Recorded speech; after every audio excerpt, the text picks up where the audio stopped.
आपण ग्रंथ का वाचावेत? ग्रंथाचं पारायण का करावे? स्तोत्र मंत्र का करावेत?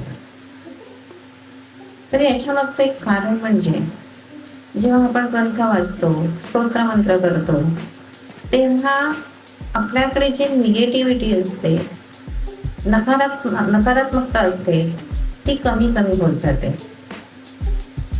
आपली विचार करण्याची दिशा बदलते आणि आपल्यामध्ये एक पॉझिटिव्हिटी येते. आपण खूप नेहमी चांगला विचार करायला लागतो.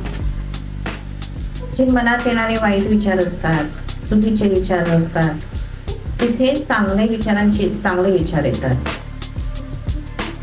आपल्या हातून नेहमी आपलं चांगलं कर्म घडतं. आपण चांगले वागायला लागतो. आपल्या वाणीमध्ये शुद्धता येते.